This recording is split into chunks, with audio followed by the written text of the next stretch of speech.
जादुई हरा धनिया। एक बार की बात है, एक गांव में रामू और श्यामू नाम के दो भाई अपनी पत्नियों के साथ एक ही घर में रहते थे। रामू व्यवहार में बहुत ही सीधा था और श्यामू और उसकी पत्नी सुमन उतने ही चालाक थे। सुनो जी, मुझे तो लगता है पिताजी के पास ना अब ज्यादा समय नहीं बचा है। यही समय आप उनसे ना जमीन जायदाद की बात कर लीजिए। हाँ भाग्यवान, तुम सही कह रही हो। चलो उनसे चलकर बात करते हैं। रामू और उसकी पत्नी मीना पिताजी की सेवा कर रहे थे क्योंकि उनके पिता की तबीयत बहुत ज्यादा खराब थी। पिताजी, मैं डॉक्टर को बुलाकर लाता हूँ। मुझे आपकी तबीयत बहुत ज्यादा खराब लग रही है।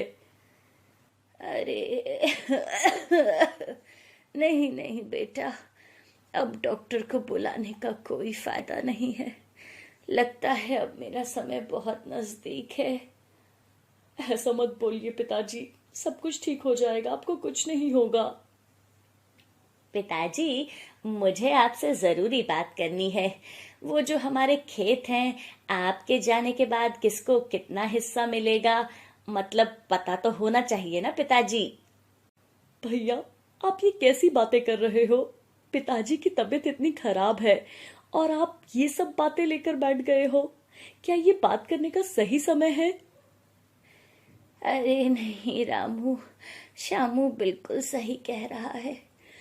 मेरे पास 5 बीघा जमीन है। वो तुम दोनों आधी आधी जमीन आपस में बांट लेना। और रामू, श्यामू तुम्हारा बड़ा भाई है और तुम्हें इसकी सारी बातें माननी है। दोनों भाई प्यार से साथ में रहना। कभी भी तुम दोनों के बीच में झगड़ा नहीं होना चाहिए। रामू के पिताजी कुछ देर के बाद अपना दम तोड़ देते हैं। रामू और उसकी पत्नी अपने पिता को देखकर खूब रोते हैं। अपने पिता के अंतिम संस्कार के कुछ दिन बाद ही श्यामू अपने भाई रामू के साथ जमीन का बंटवारा कर लेता है। अरे रामू, मैंने ये लकीर खींच दी है। इस लकीर के उधर तेरी जमीन है और इस लकीर के इधर सारी मेरी जमीन है, और तू इस पर आराम से खेती करना। भैया, मगर ये तो बहुत कम है और ये जमीन का हिस्सा तो उपजाऊ भी नहीं है। ये तो गलत है ना भैया? अरे कैसी बातें कर रहा है? हमारे पिताजी भी तो सारी जमीन पर खेती करते थे। उपजाऊ नहीं है तो क्या हुआ, उसको उपजाऊ बनाया जा सकता है। वैसे भी तुम्हें याद है ना पिताजी ने क्या कहा था, तुम्हें मेरी सारी बातें माननी होगी। श्यामू चालाकी से खेत के लिए सारी जमीन अपने पास रख लेता है और जमीन का कुछ हिस्सा रामू के नाम कर देता है। आपके बड़े भाई आपके सीधेपन का फायदा उठा रहे हैं। भला इस बंजर जमीन पर हम कैसे खेती करेंगे जी? मीना, तुम ही बताओ मैं क्या करता। पिताजी आखिरी समय कहते हुए गए थे कि मुझे अपने बड़े भाई की हर बात माननी है। अगर मैं ऐसा नहीं करता तो पिताजी की बात का मान न रहता। आप कितने अच्छे इंसान हो, अपने पिताजी की बात रखने के लिए इतना कुछ कर रहे हो। और मीना, तुम चिंता मत करो, वो जमीन पर मैं काम करके उस जमीन को फिर से उपजाऊ बना दूंगा। हाँ, मैं भी आपकी मदद करूंगी। अगले दिन रामू और मीना अपने खेत पर पहुंचते हैं। खेत की पूरी मिट्टी बंजर थी। रामू और मीना मिलके खेत को जोतने लगते हैं। पूरे दिन खेत में काम करने के बाद रामू और उसकी पत्नी मीना अपने घर लौट जाते हैं। घर आते ही मीना खाना बनाती है और वो दोनों खाना खाने के बाद अपने कमरे में आराम करने चले जाते हैं। सुनो जी, कुछ दिन की बात और है ना, फिर हमारे खेत भी उपजाऊ हो जाएंगे और हम भी उन पर खेती कर सकेंगे। हाँ मीना, उम्मीद तो यही है। वो दोनों इतने थके हुए थे कि बात करते करते वो कब सो जाते हैं उन्हें पता नहीं चलता। अगले दिन वो फिर से खेत को जोतने के लिए चले जाते हैं। अब जाकर ये जमीन थोड़ी ठीक लग रही है। बस पानी के ट्यूबवेल से खेत में पानी आने का रास्ता बना देता हूँ। रामू पानी के ट्यूबवेल से पूरे खेत में पानी आने का रास्ता बना देता है। पूरे खेत में पानी का रास्ता बनाने के बाद रामू ट्यूबवेल को खोल देता है और पूरे खेत में पानी आने लगता है। मीना, बस अब हम कुछ ही दिनों में बीज बो सकेंगे अपने खेतों में। हाँ जी, अब लग रहा है हमारे खेतों में जल्द ही फसल उगेगी। उनकी इतने दिन की मेहनत के बाद अब उनकी जमीन उपजाऊ लगने लगी थी। रामू बाजार से बीज लेकर आता है। जब रामू घर आता है तो देखता है कि मीना की तबीयत बहुत खराब थी। अरे मीना, तुम्हें तो बहुत तेज बुखार है, तुम्हें डॉक्टर के पास ले जाना होगा। मगर मेरे पास जो पैसे थे, उन पैसों से तो मैंने बीज खरीद लिए हैं। अरे, आप यूं ही चिंता कर रहे हो। मैं आराम करूंगी तो सुबह तक ठीक हो जाऊंगी। रामू के पास इतने पैसे नहीं थे कि वो अपनी पत्नी का इलाज करा सके, इसलिए वो अपने बड़े भाई श्यामू से मदद मांगने के लिए उसके घर जाता है। भैया, मीना की तबीयत बहुत खराब है, उसे डॉक्टर को दिखाना होगा, मगर मेरे पास इतने पैसे नहीं हैं। मुझे कुछ पैसे दे दीजिए, मैं आपके सारे पैसे 1 महीने में लौटा दूंगा। अरे ठीक है, मैं तुझे पैसे दे दूंगा, मगर इस पैसों पर मैं ब्याज लूंगा। मैं तुझे 5,000 रुपए दे देता हूँ। मुझे 1 महीने के बाद ब्याज सहित पूरे 7,000 रुपए चाहिए। अगर तुमने ऐसा नहीं किया तो हर महीने ब्याज बढ़ता रहेगा। क्या भैया, इतना ज्यादा ब्याज? अरे तुझे लेने हैं तो ले, वरना मत ले। रामू अपने भैया से पैसे ले लेता है और उन पैसों से मीना को डॉक्टर को दिखाकर लेकर आता है। कुछ ही दिनों में मीना डॉक्टर की दवाई से ठीक हो जाती है। रामू खेत में बीज डालने जा रहा था, तभी पीछे से मीना रामू को आवाज देकर रोकती है। रुकिए जी, पिताजी का कमरा साफ करते वक्त उनके बक्से से मुझे ये थैले में धनिया के बीज मिले हैं, इनको भी खेत में डाल देना। रामू मीना से वो धनिये के बीज ले लेता है और अपने खेतों में चला जाता है। खेत पर आते ही रामू खेतों में बीज बोने लगता है। पहले वो बाजार से जो बीज लाया था वो सारे खेत में बो देता है। फिर जो मीना ने बीज दिए थे उनमें से भी कुछ बीज खेतों में डाल देता है। जब रामू पूरे खेत में बीज बो देता है तो शाम को वो अपने घर लौट जाता है। अगले दिन रामू अपने खेत में जाता है तो वो देखता है कि उसके खेत में फसल लहरा रही थी। रामू को अपनी आंखों पर भरोसा नहीं हो रहा था। अरे ये क्या, मैं कोई सपना देख रहा हूँ या ये सच है? मैंने कल ही तो बीज बोए थे और आज फसल इतनी बड़ी भी हो गई। रामू ये देखकर बहुत खुश हो गया और वो अपनी फसल की कटाई शुरू कर देता है। चलो, पूरी फसल की कटाई तो हो गई, बस अब धनिया भी काट लेता हूँ। इन्हें भी कल सुबह बाजार में बेचकर आ जाऊंगा। रामू शाम को वापस अपने घर लौट जाता है। जब वो मीना को ये बात बताता है तो मीना भी बहुत खुश हो जाती है। अगले दिन सुबह बाजार जाने के लिए जब रामू उठता है तो देखता है कि जो हरा धनिया उसने बाजार में बेचने के लिए काटा था वो हरा धनिया एक सोने में बदल गया था। ये देखकर रामू दंग रह जाता है। मीना, जल्दी आओ, अरे यहाँ देखो, ये क्या है? मीना, मुझे अब समझ आया कि हमारी एक ही दिन में फसल कैसे उग गई। ये सब जादुई हरे धनिये का कमाल है। जो बीज तुमने मुझे दिए थे वो जादुई बीज थे, उन्हीं की वजह से हमारी फसल जल्दी उग गई। और देखो ना, ये हरा धनिया जो मैं खेत से लाया था ये सोने में बदल गया है। हाँ जी, आप बिल्कुल सच कह रहे हो, ये सच में जादुई हरा धनिया है। ये तो सच में चमत्कार हो गया है। बस तब से रामू पूरे खेत में हरे धनिया की खेती करने लगा और वो हरा धनिया काटने के बाद जब अपने घर लाता तो वो हरा धनिया सोने में बदल जाता और फिर रामू उस सोने को सुनार के पास लाकर बेच देता। रामू के घर के हालात धीरे धीरे सुधरने लगे थे। रामू ने जो पैसे अपने बड़े भाई श्यामू से उधार ले रखे थे वो पैसे रामू ब्याज सहित उसे लौटाकर आता है।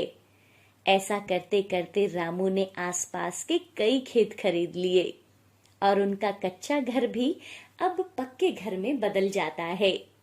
इस तरह जादुई हरे धनिये की वजह से रामू का जीवन पूरी तरह से बदल गया था।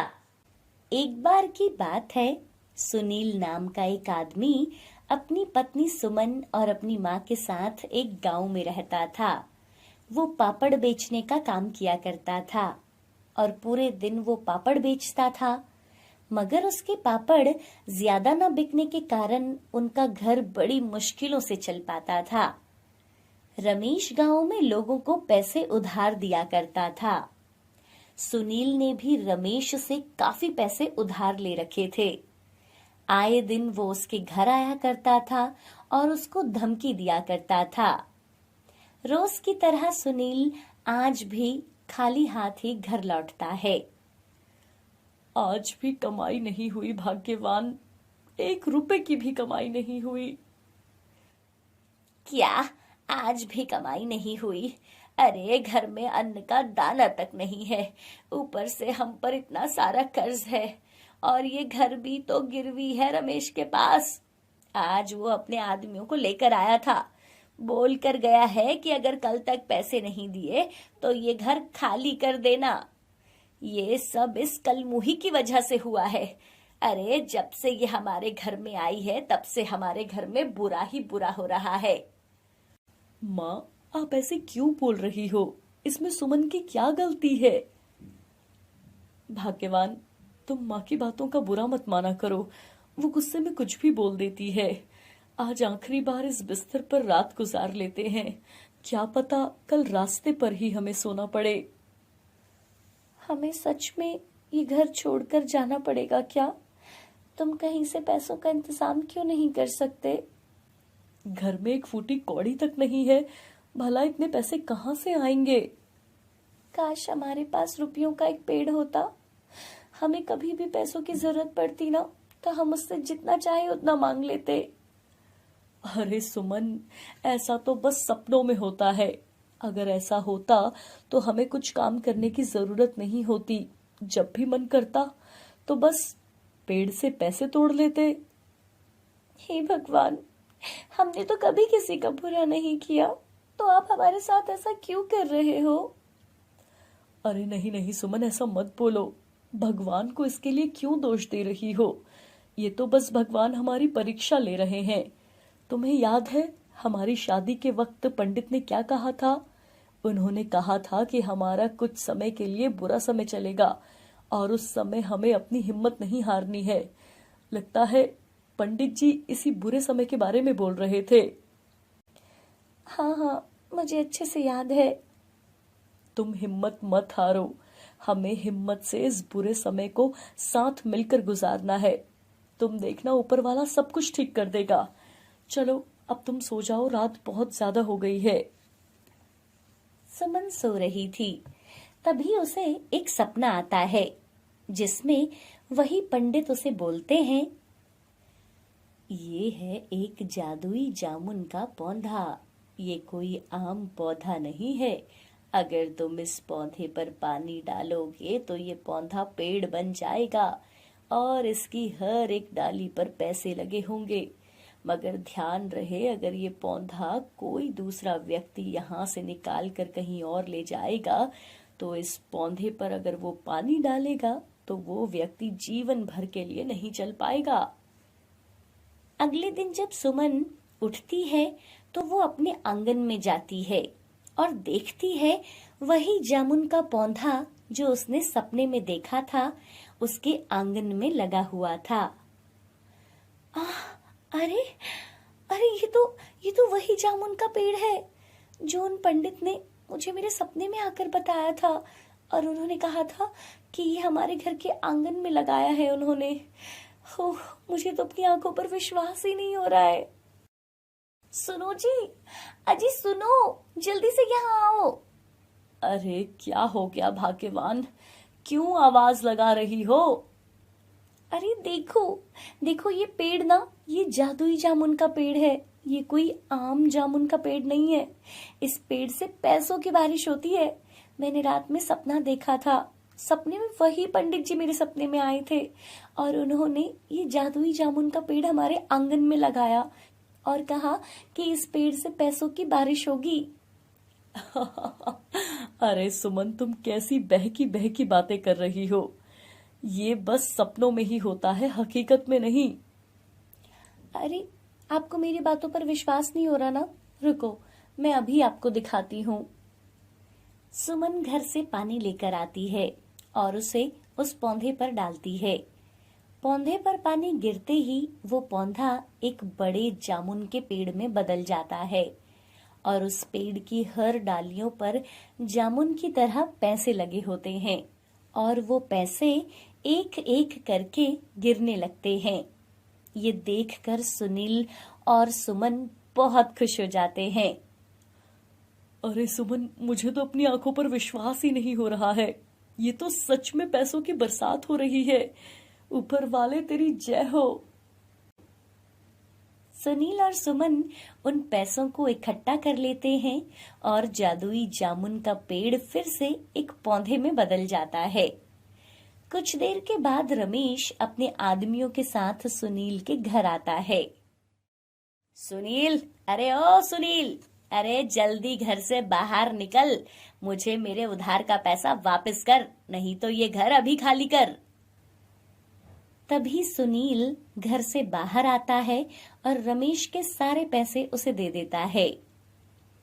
ये लो, अपने पैसे ले लो। जितने पैसे तुमने दिए थे उतने ही हैं, पूरे के पूरे।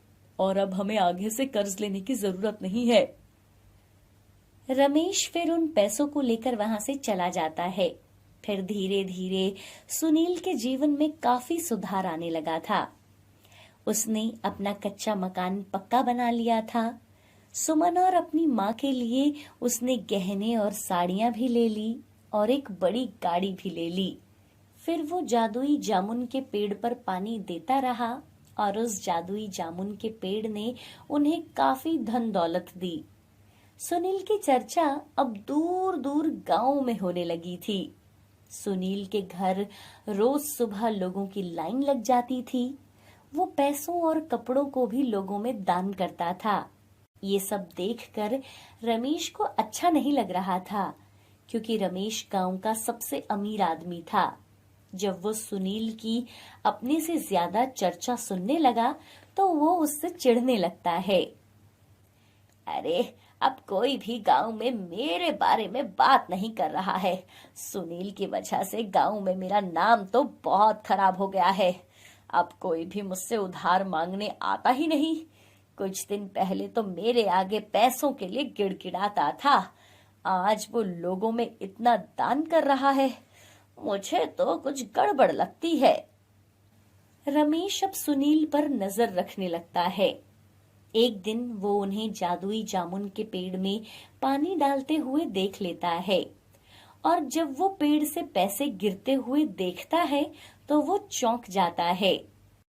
अच्छा, तो अब समझ आया, ये सुनील इस जादुई पेड़ की वजह से अमीर हुआ है। अगर ये पौधा मैं अपने साथ ले जाऊं तो मैं इस गांव में फिर से सबसे अमीर बन जाऊंगा। अरे अरे अरे, इस गांव में नहीं बल्कि मैं तो पूरे संसार में सबसे अमीर आदमी बन जाऊंगा।